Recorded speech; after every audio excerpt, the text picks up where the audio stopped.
Assalamu alaikum wa rahmatullahi ta'ala wa barakatuhu. Mutanen wannan gida mai tarin albarka, masoya manzon Allah. Ini ma kowa da kowa fatan alheri.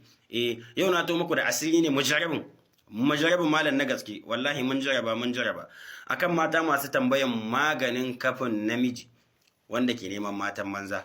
To duka yana yi. Wala mace ne ke neman matan banza, ita ma za ka iya mata. Wato namiji zai iya matan shi, mata za ta iya wa mijinta. In dai kun san yana wannan abu, to da yadda manzon Allah kai mai wannan bai ma ƙara fitan in dai ba wajen da ya kamata ya fita ba. Kafi ne na gaske mujarrabin sahihi malam. Saboda tambayin da ake mana ne muka kawo shi zamu bayar. Kuma da Allah in kaji kai shi yaron din shi. Wasu ma su amfana saboda ana yawan tambayin mu shi, kai ko in ba shi yaron ba zai karasa wajen wasu ba. To dan annaba ayi saboda duk masoya annabin ne na sani. Insha Allah aka jaraba wannan in dai mutum na neman matan banza ko dai yana wani abu da bai dace ba, to a kafe shi da yaddan manzon Allah. Da farko dai ana zuwa wajen mahuta, ana samu gagara kaure, shine wani kashi da ke makogaran tinkiya. Kashi ne wanda zaka ganshi da huji, wala ka san shi zaka ganshi da huji. To ana rubutun wannan a farin takarda kafa 3 maki sai na fiye abada ba, ga yana inda ne dugu din nan ake sa sunan wanda ake so a kafe. Ana yin shi ne kafa 3 cikin farin takarda a layin shi, ana saka shi a wannan hujin da na gaya muku. Hujin makogarin nan aka samu shi sai ka saka shi, sai ka samu da baibayin jaka ko baka san inda zaka same shi ba, kai ciki ta wallahi zaka samu. Abu ne wanda ya damu mutane, dole ka dauka ka aje dan kana da amfani shi.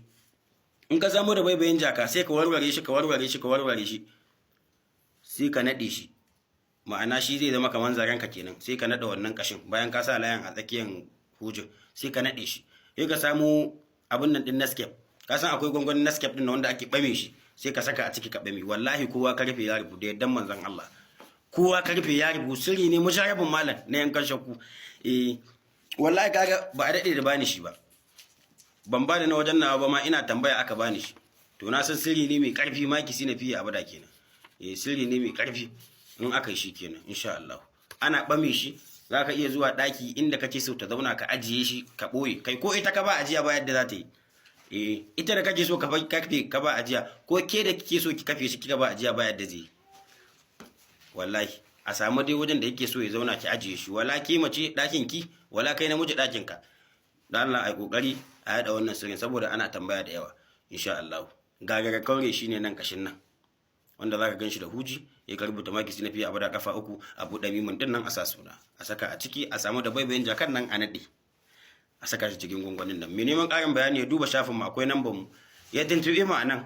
In Allah ya so ya da zamu ƙara mai ƙarin bayani game da wannan abu insha Allah. Dan Allah ya shirin din shi saboda ana yin mana tambaya kan wannan abu, kuma ba lalle mu fito mu ƙara bada sirri kan wannan ba.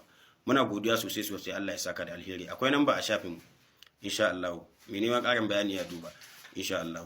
Allah ya shige mana da Rasulullahi.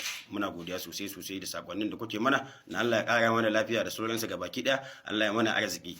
Na gode, Allah ya saka da alheri.